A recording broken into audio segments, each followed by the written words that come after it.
নমস্কার বন্ধুরা, আমি গ্রিন ভ্যালি থেকে সৌরেশ বলছি। আমি সকাল সকাল উঠে তোমাদের সবাইকে আমার বাগানের একটা ওভারভিউ দিয়ে দিচ্ছি।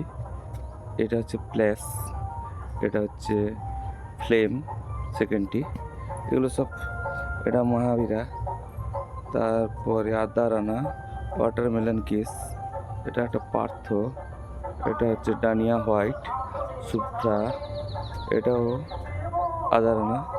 এই গাছগুলোর মোটামুটি এরকম ফল, বাটার কাপ, মহারানী, এগুলো মোটামুটি এইভাবে গাছগুলোকে আমি ট্রিটমেন্ট করছি, ছাঁটাই করছি, বসিয়েছি, নতুন করে রিপোর্ট করেছি। এছাড়া আমার গাছগুলো ঠিকমতো সাজানো নেই, যেখানে সেখানে আছে। কিছু গাছ যেমন সেডের মধ্যে আছে, এটা ক্রিস্টিনা, এটা হচ্ছে কায়টা বর্নিও, এটা হচ্ছে রেড সেপ্টেম্বর, হাওয়েন হোয়াইট, অর্জুনা, তারপরে এটা হচ্ছে সানস্টোন হোয়াইট, এটা কায়াটা, এটা হাওয়েন হাওয়েন পিঙ্ক, না হাওয়েন ভায়োলেট, এটা হচ্ছে পিঙ্ক প্যাচ, এটা হচ্ছে এটা গোল্ডেন ডাও, তারপরে এটা থাই সিলভার লিপ থাই ইম্পেরিয়াল ডিলাইট, এটা তো তোমরা সবাই জানো। মোটামুটি ওইদিকে আবার ছোটো ছোটো অনেকগুলো আছে। ওইদিকে আছে লেডিবার্ড মার্বেল, এটা হচ্ছে ইমাসপেরা ইয়েলো মিক্স, ব্রিজা রেড আছে, তারপরে কিমপুই আছে, এটা হচ্ছে ওদিকে গোল্ডেন সাকুরা আছে, এরকম গাছগুলো আছে। আজকে তোমাদের কাছে আমি ভিডিওটা করছি দুটো কারণে। একটা হচ্ছে বোগেনভিলের জন্য সেপ্টেম্বর অক্টোবর মাস খুবই গুরুত্বপূর্ণ। সেপ্টেম্বরের প্রথম থেকে যদি আমরা প্রপার কেয়ার করি, তাহলে নভেম্বরের 20 তারিখ নাগাদ আমরা গাছে পুরোপুরি ফুল পেয়ে যাব। আমি সেপ্টেম্বরের প্রথম থেকে স্টার্ট করেছি, কিন্তু ভিডিওটা দিতে একটু দেরি হচ্ছে। তোমরা আজ থেকে যদি স্টার্ট করো, তাহলে ডিসেম্বরের প্রথম থেকে ফুলগুলো পেয়ে যাবে। আমরা সাধারণত জানি যে গাছে দুটো খাদ্য লাগে, একটা হচ্ছে মাইক্রো এলিমেন্ট, গৌণ খাদ্য, আর একটা হচ্ছে ম্যাক্রো এলিমেন্ট। তো মাইক্রো এলিমেন্টের মধ্যে সাধারণত নাইট্রোজেন, ফসফরাস এবং পটাশিয়াম পড়ে, আর ম্যাক্রো এলিমেন্টের মধ্যে বিভিন্ন রকম ক্যালসিয়াম, ম্যাগনেসিয়াম, আয়রন, মলিবডিনাম, মানে রেয়ার এলিমেন্টসগুলো এগুলো পড়ে। তো আমি সেপ্টেম্বরের প্রথম দিক থেকে নাইট্রোজেন জাতীয় খাদ্য বেশি দিয়েছি গাছগুলোতে, যাতে গাছের মানে ভলিউম বাড়ে, সুর বাড়ে, ব্রাঞ্চ ছাড়ে, এইসব কারণে। তারপর মিড সেপ্টেম্বরের দিক থেকে আমি নাইট্রোজেন, ফসফরাস জাতীয় খাদ্য দিচ্ছি। তারপরে একদম সেপ্টেম্বরের শেষের দিক থেকে আমি ফসফরাস জাতীয় খাদ্য চলে যাব। তারপর ফসফরাস, পটাশিয়াম জাতীয় খাদ্যে যাব। একদম শেষে অক্টোবরের শেষে পটাশিয়াম জাতীয় খাদ্য দেব। আমি যেটা করেছি, প্রথমে হচ্ছে সেপ্টেম্বরের 1 তারিখে এইটা দিয়েছিলাম, ইফকোর ন্যানো ইউরিয়া। এটাতে প্রচুর পরিমাণে নাইট্রোজেন আছে, তোমরা জানো। এটা ফলিয়ার স্প্রে করেছিলাম প্রতি লিটার জলে 4 থেকে 6 ml দিয়ে। 1 তারিখে সকালবেলা আমি এটা ফলিয়ার স্প্রে করেছিলাম। ঠিক তারপরে 5 তারিখ নাগাদ আমি ফিশ মিলটা দিয়েছিলাম। এটা ফ্লিপকার্ট থেকে ফিশ মিলটা আমি কিনেছিলাম, এর রেজাল্ট যথেষ্ট পরিমাণে ভালো। এটা আমি 1 লিটার জলে 5 ml দিয়ে ফলিয়ার স্প্রে করেছিলাম সেপ্টেম্বরের 5 তারিখে। তারপর সেপ্টেম্বরের 8 তারিখ নাগাদ আমি গাছের মাটিগুলোকে কুপিয়ে দিয়েছিলাম। কুপিয়ে দিয়ে ব্লাড মিল দিয়েছিলাম। অ্যামাজন থেকে এই ব্লাড মিলটা আমি কিনেছিলাম। কিনে প্রতি 14 ইঞ্চি টবগুলোতে 2 চামচ করে, আর 12 ইঞ্চিগুলোতে 1.5 চামচ করে, যেগুলো ছোটোতে 1 চামচ করে দিয়েছিলাম এই ব্লাড মিলটা সেপ্টেম্বরের 8 তারিখ নাগাদ। তারপর সেপ্টেম্বরের 12 এই সময় তার পরবর্তীতে গাছগুলোতে আমি রিপোর্টিং স্টার্ট করি। রিপোর্টিং করে প্রুনিং করি। এগুলো করতে প্রায় 4-5 দিন সময় লাগে। এরপর গাছগুলো একটু সেটিং হয়ে যাওয়ার পর আমি উৎকর্ষের উৎকর্ষের স্ট্রেস ফ্রি, ওটা প্রতি লিটার জলে 3 ml করে দিয়ে প্রত্যেকটা গাছে স্প্রে করেছিলাম। গাছগুলো সেটিং হওয়ার পর আমি এনপিকে 12-61 প্রতি লিটার জলে 2 গ্রাম করে দিয়ে সেপ্টেম্বরের 13-14 তারিখ নাগাদ এটা দিয়েছিলাম। এনপিকেতে 12 ভাগ নাইট্রোজেন আছে আর 61 ভাগ ফসফরাস আছে 12 তারিখ।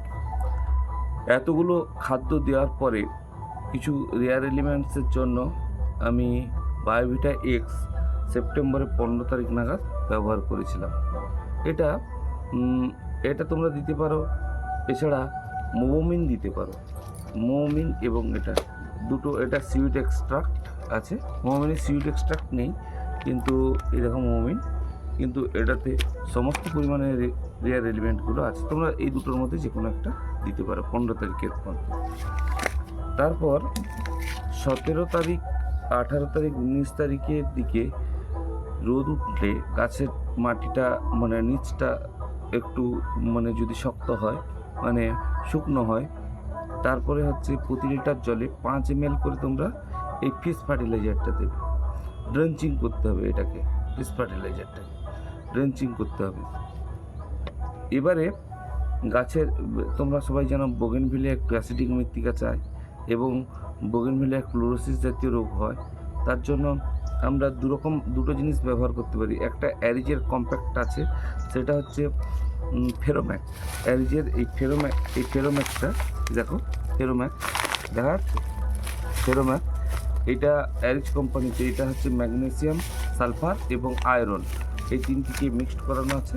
এটা প্রতি লিটার জলে 2 গ্রাম করে দিয়ে গাছের গোড়ায় এবং গাছের মধ্যে স্প্রে করতে হবে। এছাড়া এমনিতে দোকানে এটা যদি না কারো কাছে থাকে ম্যাগনেসিয়াম সালফেট পাওয়া যায়, এটা আয়রন অক্সাইড কিনে প্রতি লিটার জলে 2 গ্রাম করে ম্যাগনেসিয়াম সালফেট এবং 1 গ্রাম করে আয়রন অক্সাইডটা মিক্সড করিয়ে গাছের গোড়ায় এবং গাছের উপর স্প্রে করবে।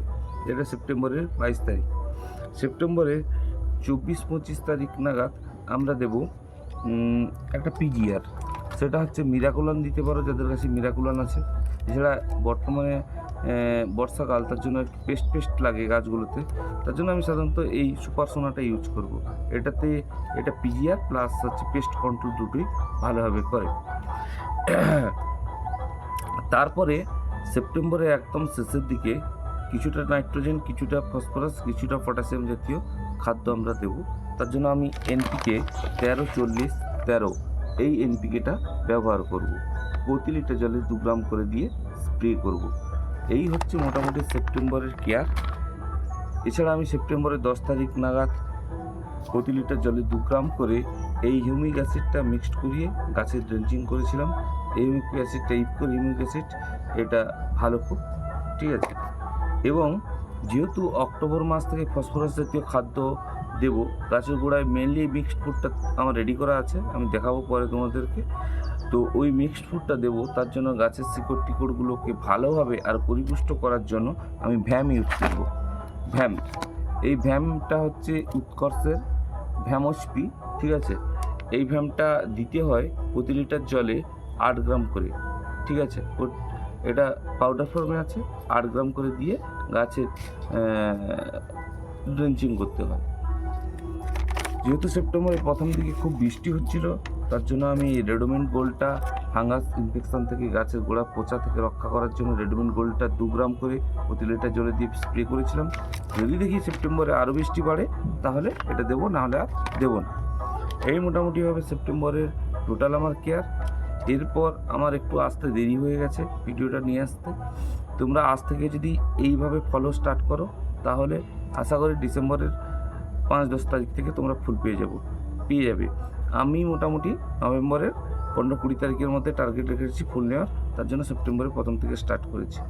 আর অক্টোবর মাসের টোটাল কেয়ারটের যে চার্টটি, ওটা আমি তোমাদের সেপ্টেম্বরের 24-25 তারিখ নাগাদ দিয়ে দেবো। নমস্কার বন্ধুরা।